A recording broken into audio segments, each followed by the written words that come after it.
welcome to the Next Big Thing podcast. I'm Pinky, and today I'll be talking to multi-talented singer Sophia Treadway. Sophia, thank you for being here today.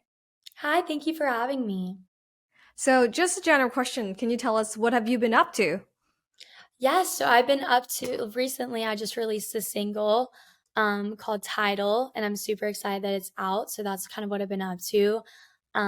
Super excited about the launch of it and I've also been working on some new singles as well. So that's kind of what's been going on lately. Yeah, exciting. So, for your, tell us about this new single title. So, I saw you have also co-written it. Tell us about the songwriting process. What's the inspiration behind the song? Yeah, so Tidal kind of came about. We were planning dates when to go into the studio, and I had just gone through a breakup, and so I had a lot of inspiration at the time, and so I kind of knew what I wanted to talk about going in. And normally at my writing sessions, it was just me, Autumn Rowe, and C. Ray Roberts, the producer, on the track. And me and Autumn just started to have a conversation. That's normally how it starts off. And then I'll kind of say something, and then she's like, okay, like this is where we should go with this. And I'm super involved in the whole process of writing, and she'll write and I'll write, and then we'll kind of bring our ideas together. And then I'm also involved in the process with creating the track as well and feeling it out and seeing what I want and what vibe we're going for that day. So that was kind of the process of how Title came to be. Cool. How do you usually go with thinking about your you said the inspiration was you went through a breakup. Do you do it when you're like in the midst of it, feeling maybe quite sad and be like, "Hey, I want to write about this. I want to sing about this," or do you go do it like usually afterwards? Like tell us more emotionally how it went through for you. Yeah, so I feel like for every song it's different. But for me, kind of song ideas kind of come to me like on a day-to-day basis and I'll like write it down in my notes or like even if I'm like hearing something that I like, I'll like sing it in a voice memo. So I think for Title specifically, it just happened to kind of work out that way. I wanted to get in a session anyway and we were like this is the most perfect time for it. I mean, it had probably been like a month since the breakup, so I had a while to kind of like come up with ideas of what I wanted to talk about, but I think it's super relatable for anybody to listen to a song like that, and that's I think my main goal when I write is to be able to have people relate to the song too. Of course, being relatable, it's like the best when you listen to songs. But Yeah. with the with title, did you say or will you say there's a favorite lyrics in the song that you resonate the most, or is there one sentence that you're like, I have to have this, and it was in the song? Yeah. Oh, that's such a tricky question. I think all of it was kind of a story of kind of everything that had happened. But I think my favorite lyric I was thinking about this the other day actually. Hmm. Um, I'm gonna say when I say I should have known love had a cost because Oh. I think it's a yeah, it's more of like a oh, but I think it's a relatable like title of the song. I think when you're young and you're falling for someone, you just kind of think about all the, like, oh, like no one ever thinks that there's going to be a heartbreak. But I think it's kind of one of those things where friendships, relationships, whatever it is with family, friends, I think um, love has a cost. Like there's good times and bad times. And I think when you love someone, I think you'll always love them. So that was kind of where that lyric came from. Yeah, I mean, and for yourself, you started in your music career very, very young. You auditioned at a talent show at just 5 years old. Back Yeah. then, I heard from one of the interviews you've done, you said your parents didn't really want you to be in the industry at first, or like they're not really sure. Was there a moment for them, or even for yourself, where they were like, no, we need to let Sophia do this. We need to get Sophia in the industry. Or when was the moment for you to realize this is your career? Right. So I think starting off, I've been blessed with the most supportive parents, which is super awesome. I think like growing up when like baby videos of me when I was like 1 years old playing with like Legos, I'm like singing. So I think it was always a part of my life. And my favorite show growing up was like Hannah Montana. And so I always loved music and being around that. I think the moment when my parents knew it was real was when I was 5, I did that. I would think I was around like 7 years old when I did this. It was like an event or a convention where Disney was coming to town in Memphis, Tennessee, where we lived at the time. And I like found it on the radio and I was like, guys, I have to go. I want to go. And they were like, oh, we'll let her have fun. I went and they ended up picking like 3 kids out of the whole entire thing. And I was one of them. My parents were, and I never had any singing lessons or anything. My parents were like, okay, I think she's really serious about this. And they kind of told Disney at the time, like, I don't know if we want her in this, but what do you recommend so we can let her kind of start? And they said that there was a vocal coach named Bob Westbrook who had lived in Memphis, Tennessee, and had discovered Britney Spears and Justin Timberlake and Olivia Holt. And they said, there's no promises, but we'll give you his number and see what happens. And I had a meeting with Bob Westbrook, and it was supposed to be an audition, kind of to see if I could sing with him or work with him or train with him. And it was supposed to be like 5 minutes, and I was in there for like 30 minutes. And he came out and told my parents she's going to be on my wall one day. Wow. And he was like family to me, and he means everything to me. He unfortunately passed away during COVID, but he meant the world to me. And he was like a grandfather to me, and that's kind of when my parents were like, okay, like we're going to take this seriously too with her. Nice. I mean, I'm sorry to hear with what Yeah. happened to him, but will you say he's your like mentor or like your early inspiration for your career? Yeah, so he honestly I mean, he was my first vocal coach and he took me out to LA for iPop, that convention where I ended up winning first place. And he took me to meet Olivia Holt. And that's kind of where I started meeting my producers and all that. So he kind of was the reason that I jump started into all this and took it so seriously. But I would say as I've gotten older, I started working with Autumn at age of 13 years old with Autumn Rowe. And I'm the only unsigned artist she's ever worked with. And I still work with her now to this day. And she kind of turned into a mentor for me, especially as a female in this industry. I think it's so important to be supporting each other. And I love working with female writers. So yeah, I think I've had Bob Westbrook and Autumn Rowe been my mentor throughout all of this. Definitely. And you started with singing first, obviously, with the like singing lessons with Bob and like vocal lessons. And I'm curious to know, how did you like find out you also want to write your own songs? Because a lot of singles that you've released, you've co-written it. Like, how did you find out you want to be a part of that too? Yeah, so that's a funny story. I never knew I was like gonna be a songwriter. And I started again, like I started this whole thing when I was like 5 years old. So Mhm. when I was 13, before then I had people write my songs like up to the age of 12 when I had started releasing stuff at that young of an age. Um, and I was 13 and that's when I met Autumn Rowe. We went out to like lunch and she's like, I want to get in the studio with you. And literally the next day we got in a session together. And I remember she was starting to write and she's like, I'm helping write with her. And I'd never done that before. And she's like, you're going to be a songwriter. And I was like, no, no way. Like I'm 13. Like I didn't think I was going to be a songwriter, but I co-wrote my first song with her at 13 and I've co-written every other song since then. So I think it just naturally came to me and was something that I just enjoy doing even more. Being an artist, I think being involved in your music and creating the process of it means 10 times more to me, at least. Yeah, definitely. Like, is there any moments where you say you experience any creative blocks, or like in times when you have like challenges when you're doing your songwriting or like even you're performing?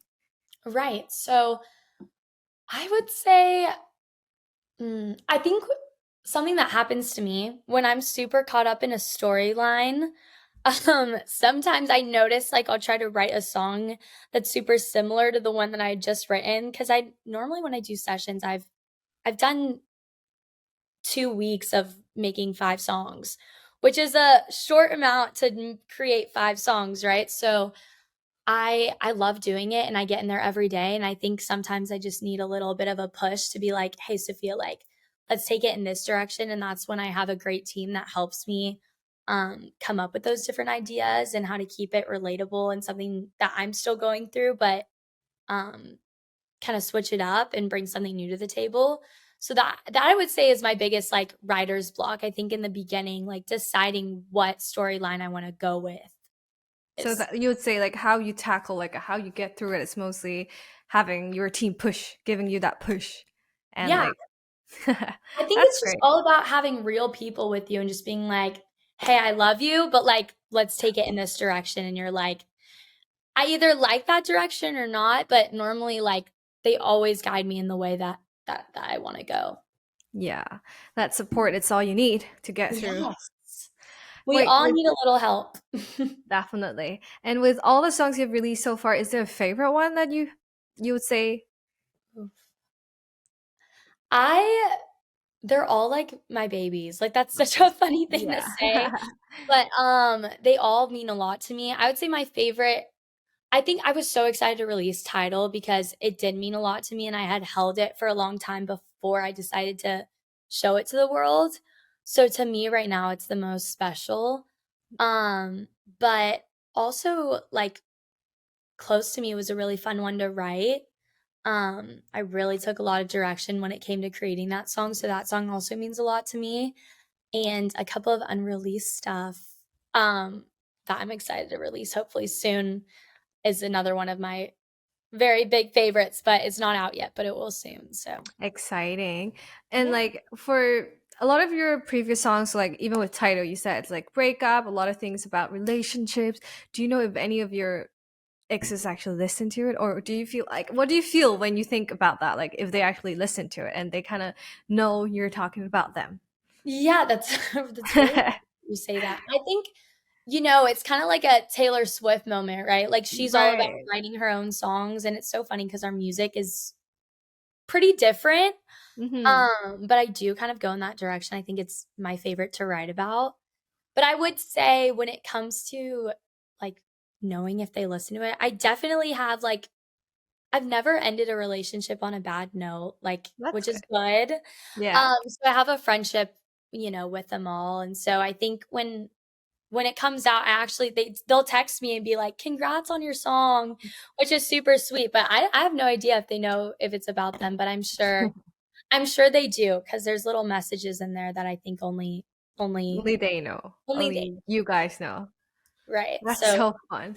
yeah, it's a little embarrassing. Sometimes I remember, like, going into the studio, like, creating a song that's unreleased again. I was like, "I don't know if I should write this because he's definitely gonna know it's about him," and I remember Autumn was like, "Let him know it's about him." She's like, "You should be proud." Like, he should be like, "No way someone wrote a song about me," and it made me laugh. I was like, "Oh my gosh." But I think it's part of the job. That's true. I think they probably feel like, they're happy someone wrote about them, but then they're like, oh, everyone kind of knows about me now. Right, I always tell people, "If you're gonna date me, I might write a song about you." Just know what you're getting yourself into. But no, I'm kidding. Yeah, and like I do want to know, like you said, there's a new, like there are a few songs that you've been working on and new projects, and are we expecting like Spanish elements in those new musics? Because obviously you're bilingual. Is that Yes. what we're gonna see in the upcoming songs? Yes, so that's a part of me that I've always wanted to share, and I think it's all about timing, and when it feels right, and, I'm super excited. Yes, I'm creating songs that are both in still in English and Spanish. My mom's from Mexico, from Guadalajara, my dad's from Louisiana Lafayette, so, um, I've always been into both cultures, and so to me, to create a song that has both of them together, I think is something that's super different and not a lot of people here or have that's out right now. So I'm really excited to incorporate English and Spanish into my new music. Is that what? So is that a hint that we're gonna hear that in the new music, That is or a little hint. That is a little hint. Yes. how do you For think like sure. being bilingual have affected you culturally, or like being a singer songwriter? Yeah, well, I think reggaeton is one of Bad Bunny is one of the biggest artists right now in the industry. And I Hmm. think Latinas are really a big part of music now. Reggaeton's huge, and it makes me really happy and proud of my culture. And I think it's a great time to embrace it. So yeah. That's great. Is there any like recent inspirations from the music industry that you think you have taken to heart and feel like that's where you're headed?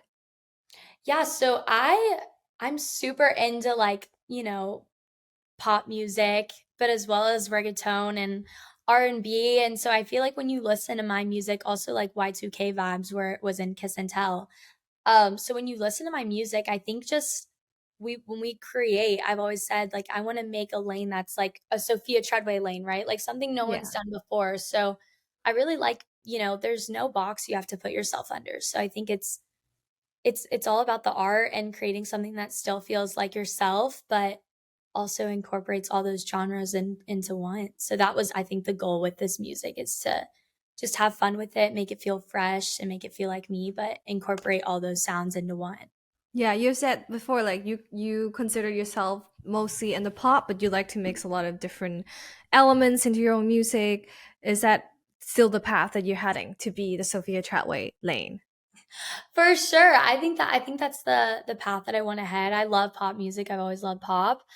Um, but again, like I think it's super fun that I'm gonna be able to do like a pop reggaeton type of song or like Kiss and Tell pop but Y2K vibes. Like I think it's super cool to bring things bring iconic artists and take inspiration and kind of take bits and pieces and make it new is something that I also love doing.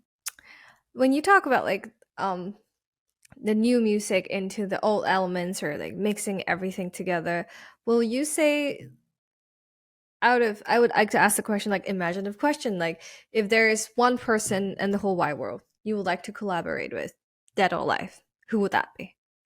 Oof, that's such a hard question. I mean, it could be artist, it could be producer, it could be Right. anyone. Um, I'm gonna have to stick with since I was young, I would have said this. I really do love Justin Bieber as an artist. Like I think it would be so awesome if I could ever one day feature with him on a song, I would freak out. I think he's just really cool. I think he's similar to me too, where every album is super different that you listen to from Justin Bieber. Hmm. Um, and I think that's just part of his artistry and people listen to it, right? No matter what he releases, I think his fans have always stuck with him. So that really inspires me a lot. As well as like artists like Michael Jackson. Like if I could sit down and I think he just Of was course. really a big genius when it comes to the studio and the music he was creating and how he would feel the music. I just think it would be so cool to talk to him about music. We should you should manifest collaborating with Justin Bieber Yes. because I mean I'm gonna manifest it as much as possible, but yeah, he's awesome. so like he started his career in the music industry early. You probably did it way earlier than he did. Like, will you say to aspiring artists right now of what you have experienced so far, do you think they should start early or do you think they should have waited some like a few years to start their journey in the music industry? Yeah. It's funny that you say that. I think it's all about following your heart and what you wanna do. I think no one else someone people have told I've heard from other kids that are my age that are in the music industry is no one can want it more than you. So I think that's important is if it's what you want, I think it doesn't matter how old you start. Um, and just I think if you're proud of what you do, like, even if you are young, like, looking back, like, some of my stuff is cringy and I'm like, "It's okay." Like, I was 5 years old, like, it was relatable at the time, it was fun. So I think that's just part of it too is, like, um, whenever you feel like it's your time and you feel like you wanna share with the world what you're doing as an artist, I think it doesn't matter, you don't have to put an age on it. But I will say I know Justin Bieber did start when he was super young, and so did I, and I had the honor to I had a meeting with Scooter Braun, at the age of 15, which was huge for me in my career because I do look up to Justin and all these artists so much, and I got to meet with Scooter Braun and talk about my music. And something he did talk about is there really is no rush. Um I think a lot of artists look back and say, "Why wasn't I a kid?"